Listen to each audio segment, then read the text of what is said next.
আসসালামু আলাইকুম। আজকে আমরা দেখাবো মজাদার ও স্বাস্থ্যকর মাঠা তৈরির রেসিপি। এই মাঠা তৈরি আপনারা খুব সহজে করে নিতে পারবেন। প্রথমে আমরা এখানে টক দই নিয়ে নিয়েছি। টক দই তৈরির ভিডিওটি আমাদের পেজে দেওয়া আছে।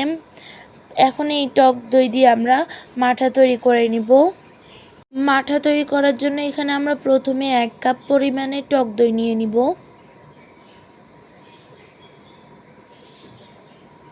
এখন এখানে আমরা একটি ব্লাইন্ডার জগের মধ্যে 1 কাপ পরিমাণে টক দই নিয়ে নিয়েছি। এখানে 2 টেবিল চামচ লেবুর রস নিয়ে দিয়েছি।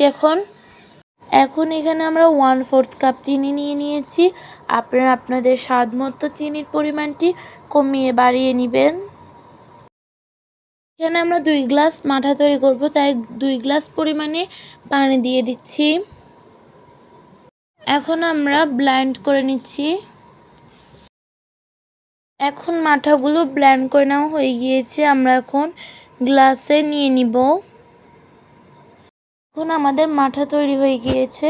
আমাদের দেওয়া মাঠার ভিডিওটা যদি ভালো লেগে থাকে তাহলে আমাদের ইউটিউব চ্যানেলটি সাবস্ক্রাইব করে দিবেন এবং ফেসবুক পেজটি ফলো করে দিবেন। সাথে ইউটিউব এবং ফেসবুক পেজে লাইক, কমেন্ট এবং শেয়ারও করবেন। আসসালামু আলাইকুম।